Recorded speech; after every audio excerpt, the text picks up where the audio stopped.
bila ditemukan orang saleh dan berilmu, orang saleh dan berilmu, dan ilmunya kredibel, dipastikan menguasai bidangnya, maka jangan hilangkan kesempatan untuk mendapatkan manfaat darinya. Ini ada misalnya para kiai atau habaib atau ustadz-ustadz, kita tahu ilmunya bagus, kredibel, mengajar di satu tempat, silahkan ambil manfaatnya. Nah, dulu para ulama saleh kita, itu sahabat itu diburu sepeninggal Nabi, karena dari mereka bisa didapatkan informasi dari Nabi dan keberkahan. Yang mahal itu berkahnya. Ya, itu yang mahal. Berkah itu ziyadatul khair, bertambah nilai kebaikannya. Ya, contoh begini. Ada kesan di para ulama kita, dan ini riwayatnya tersambung. Kalau sedang gelisah itu seringkali di antara ulama pun cari ulama lain yang terlihat lebih soleh. Cuman untuk datang melihat wajahnya saja. Setelah itu pulang lagi. Jadi melihat orang baik itu auranya sudah berbeda. Kadang-kadang cuman kita lihat saja, tenang hati kita itu. Ya, makanya Nabi sering berpesan kan? Ya, ada orang-orang yang ketika kita lihat wajahnya itu kita ingat Allah, kita ingat akhirat. Ya kan? Ada orang yang kalau kita lihat kita ingat utang, langsung pergi lagi. Baik. Nah, jadi ada kondisi-kondisi itu. Nah, para sahabat itu diburu sepeninggal Nabi. Di antara yang masih hidup itu ada namanya Al-Irbad bin Sariyah. Maka dikisahkan ketika sampai di kediaman beliau itu sedang kurang sehat. Maka datang kemudian mengatakan keduanya, atainaka zairina aidina muqtabisina. Dalam riwayat hadis demikian. Wahai sahabat mulia, kami datang ingin bersilaturahim mengunjungi Anda. Sekaligus kami dengar sedang kurang sehat, kami ingin menjenguk. Ya, bayangkan, ini pelajaran kedua. Silaturahim yang dibangun oleh orang-orang saleh itu dasarnya lillah, bukan materi dunia. Karena itu sehatnya bersilaturahim, sakitnya bersilaturahim, sukanya bersilaturahim, dukanya bersilaturahim. Pelajaran pentingnya adalah jika ingin membangun persahabatan yang baik, yang erat dan kuat, lekatkan nilai persahabatan itu karena Allah, bukan karena materi. Jangan bangun persahabatan dengan harta benda. Ketika harta berkurang, hilang persahabatan. Jangan karena kedudukan. Ketika kedudukan hilang, tuh kaget kan? Ya. Muncullah kemudian hal-hal yang tidak diinginkan. Tapi lakukan karena Allah, maka Allah turunkan keberkahan dan keridhaan di dalamnya. Jelas? Baik. Kemudian muqtabisin, ini poin pentingnya. Kami datang untuk berkunjung, sekaligus menjenguk karena mendengar Anda kurang sehat, tapi mohon kami tidak ingin kehilangan kesempatan mendapatkan pengetahuan terbaik dari Anda yang tersambung pada Nabi Sallallahu Alaihi Wasallam.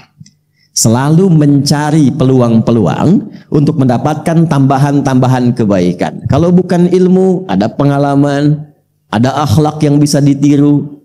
Sibukkan hidup kita tuh untuk seperti itu saja. Terus tunggu sampai wafat, simple. Dipraktekkan dalam setiap pekerjaan kita.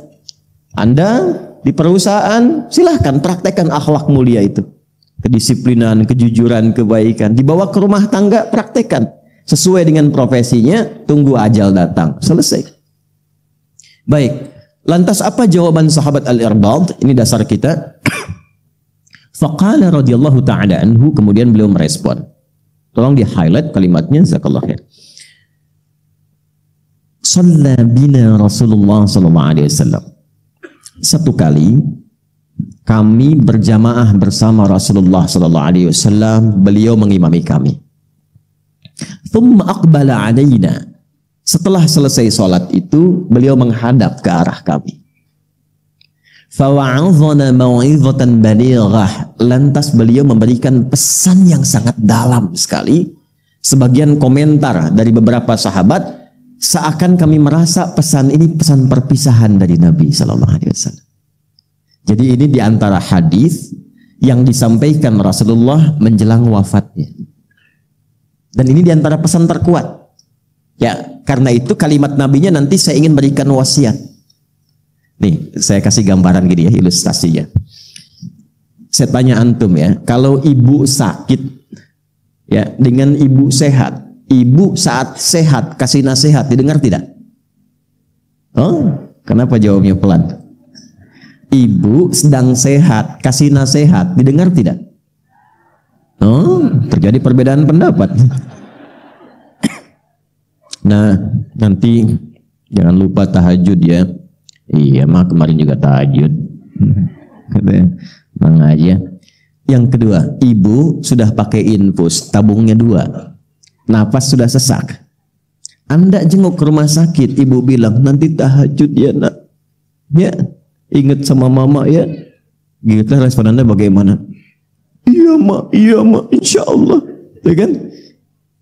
Lebih kencang lagi. Nah, pesan yang diberikan oleh orang menjelang wafatnya, kenapa disebut dengan wasiat? Ya, asalnya wasiat itu bukan pesan orang akan meninggal, bukan. Asalnya wasiat itu pesan yang kuat yang harus didengar dan dilaksanakan dengan sungguh-sungguh. Karena itu di Quran pun banyak Allah berwasiat. Wa wassaynal insana, kami wasiatkan. Allah tidak meninggal. Wa huwa hayyun la yamut. Kan? Nah, jadi asalnya pesan yang kuat. Kenapa dilekatkan pada orang yang akan meninggal? Karena setiap orang yang sudah di ujung hidupnya itu pesannya lebih cepat didengar dan kuat dibandingkan saat dia masih sehat. Jelas? Nah, balikan lagi, Nabi mau meninggal kasih pesan. Orang tua kita yang bukan Nabi saja kasih pesan kisah dengar, apalagi Nabi yang sayangnya luar biasa, melebihi sayang ayah dan ibu kita. Rasulullah. Karena itu ketika menyampaikan pesan penting ini, sikap semua sahabat itu sudah dengar, khusyuk dan baik. Dan optimal untuk melaksanakannya. Apa kalimat Nabi? Usikum bitaqwallah was-sam'i wat-ta'ati wa in 'abdan habasyiyah. Sebelum saya wafat ini, kata Nabi, saya ingin berpesan yang kuat. Jagalah ketakwaan kalian di hadapan Allah. Jaga takwa kalian. Takwa itu gambaran konektivitas kita dengan Allah. Disebutkan sebanyak 240 kali dalam Al-Quran. Nanti wujudnya banyak. Ada sholat. Kan sholat pertama di Quran dibuka dengan kalimat takwa.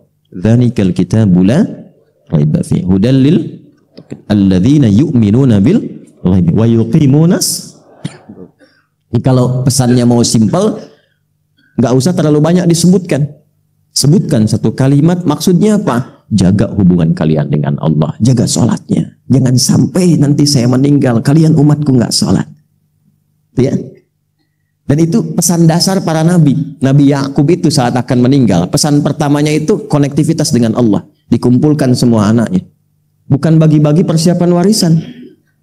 Ya, yang disiapkan itu adalah kerukunannya dulu. Materi gampang, kalau anak rukun, harta gampang dibagi. Kalau nggak rukun, perpecahan mungkin terjadi.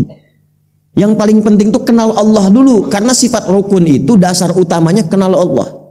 Quran surah kedua ayat 133. Am kuntum syuhada'a idh hadara Ya'qub al-maut. Anda pernah nggak dengar kisah ketika Nabi Yakub itu di penghujung mautnya? Idh qala li banihi ma ta'buduna min ba'di. Apa yang beliau kerjakan? Beliau undang, ajak anak-anaknya dikumpulkan untuk memastikan setelah wafat kenal Allah apa enggak nih.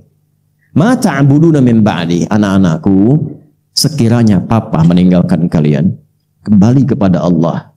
Kalian masih kenal Allah enggak? Papa pengen pulangnya tenang. Apa jawab mereka? Qalu na'budu ilahaka wa ilaha abaika Ibrahim wa Ismail wa Ishaq ilaha wahidah. Pak, jangan khawatir. Tidak ada yang melebihi kepatuhan kami mendengar nasihat Papa kecuali pengabdian kami kepada Allah. Kami ikrarkan, Papa mau pulang sekarang atau besok atau kami duluan, insya Allah kami akan jaga tetap kenal dengan Allah. Anak yang dikandung, diberikan ASI, disayang-sayang dan sebagainya, di penghujung usianya dia mengatakan, tenang mah, saya akan jaga sholat. Tenang Pak, saya akan baca setiap ayat-ayat Quran di penghujung kehidupan ini supaya mendapatkan nilai yang lebih baik. Tenang. Itu poinnya. Maka Nabi mengatakan, itu untuk semua, untuk kita, umatku. Dalam era beliau, sahabat-sahabatnya di hadapannya. Tapi informasi ini mahal, ditujukan dan dihimpun oleh para ulama hadis sehingga sampai ke kita untuk memberikan pesan. Ini bukan pesan Nabi kepada sahabat di zamannya saja, bukan. Termasuk kita saat ini. Usikum bitaqwallah. Jaga takwa kalian dengan Allah. Nanti saya berikan rahasianya. Kenapa takwa itu yang paling penting. Ya. Coba lihat lagi. Saat kita puasa, kan itu juga nggak lepas dari takwa. Ayat puasa Al-Baqarah 183. Ya ayyuhalladzina amanu kutiba alaikumus kama kutiba alal ladzina min la'allakum taqwa. Haji, umrah nggak lepas dari takwa. Al-Baqarah ayat 197. Ya, al-hajju ashhurum ma'lumat faman farada fihinnal hajja fala rafatha wala fusuqa wala jidala fil hajj wa ma taf'alu min khairin ya'lamuhu Allah wa tazawwadu fa inna khairaz zadi taqwa. Kurban kemarin takwa juga. La yanalallaha luhumuha wala dima'uha walakin yanaluhu taqwa. Takwa semuanya. Jadi ketika Nabi mengatakan, aku mau wafat, aku ingin pastikan jaga betul hubungan kalian dengan Allah. Apa sifatnya? Jaga sholat ya, puasa ya. Kalau sudah punya kemampuan, kurban ya. Kalau sudah cukup bekal, haji umrah ya. Supaya apa? Wa may yattaqillaha yaj'al lahu makhraja. Kalau kalian punya masalah karena dekat dengan Allah, punya Allah, Allah tuntaskan semua persoalannya. Jadi dengan takwa itu nanti tingkat terdalamnya kita merasa punya Allah dalam diri kita. Kalau sudah merasa punya Allah, hidup ringan demi Allah ya akhi. Ringan sekali. Karena merasa punya Allah. Kita nggak sedih saat ada persoalan. Karena punya Allah yang pasti memberikan ketentraman. Kita nggak akan sedih saat belum diterima pekerjaan. Karena kita merasa punya Allah yang sudah mengatur yang terbaik untuk kita. Itulah takwa. Ya, wattaqullaha la'allakum tuflihun. Tingkatkan takwamu kepada Allah supaya engkau lebih bahagia. Wattaqullaha wa yu'allimukumullah. Tingkatkan takwamu kepada Allah supaya terus bertambah pengetahuanmu. Kuncinya itu. Sebelum Nabi wafat, kalimat takwa itu yang pertama diwasiatkan. Itulah rahasianya. Kenapa setiap pekan khatib Jumat memberikan pesan takwa. Itu. Kemudian wasam'i wa ta'ati. Kalau sudah jelas, sudah paham, dengar patuh. Maka kita sebutkan sami'na wa ata', bukan sami'na wa nanyaina. Kami dengar, kami konfirmasi. Ya, kalau udah paham, lakukan. Subuh 2 rakaat, sudah 2 rakaat saja, nggak usah banyak dibahas. Wah, berdiskusi mencari dalil kenapa subuh 2 rakaat. Udah 2 aja. Semakin dicari, semakin nggak sholat nantinya. Paham? Ya.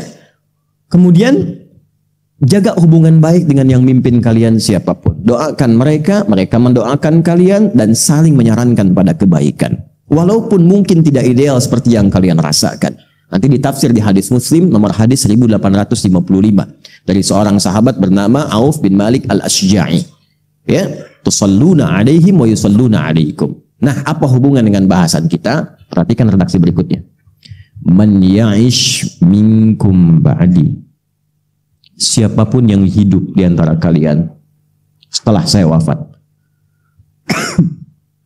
Itu batuk. Siapapun yang hidup di antara kalian setelah saya wafat. Man itu menunjuk laki-laki, perempuan, dengan semua gender, dengan semua tingkatan lintas sosial. Semua, siapapun.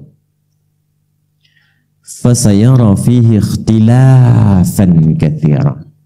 Siapapun yang hidup setelah saya wafat nanti, dia akan mendapati banyak sekali perbedaan-perbedaan.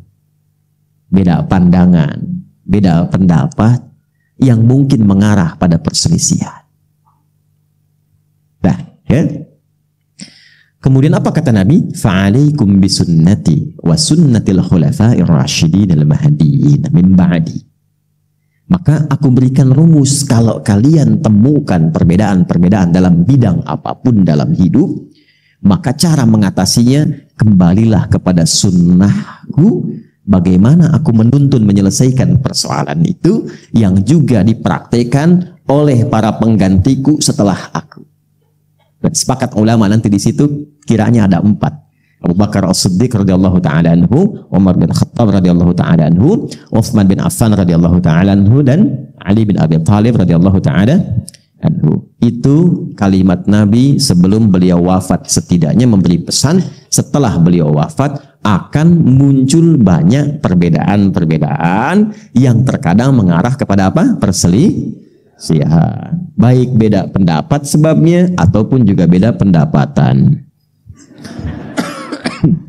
Ya, saya ke Bogor kemarin, ya angkot ingin mencari pendapatan karena beda, mendapatkan satu kesusul yang lain, marah.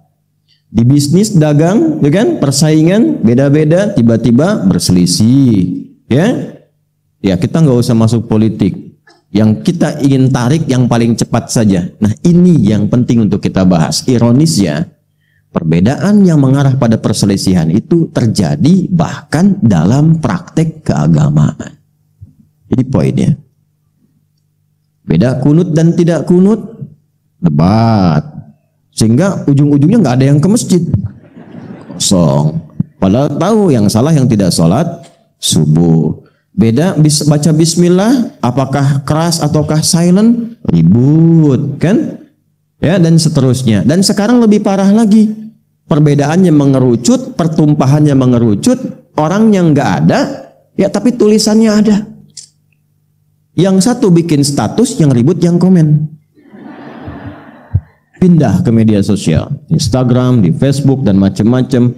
Sekarang kelihatan wajahnya, saling jawab di YouTube dan sebagainya. Muncul. Ternyata 15 abad yang lalu sejak kalimat itu diucapkan, sekarang menemukan momentumnya dan kita harus kembali kepada sunnah Nabi bagaimana menyelesaikan.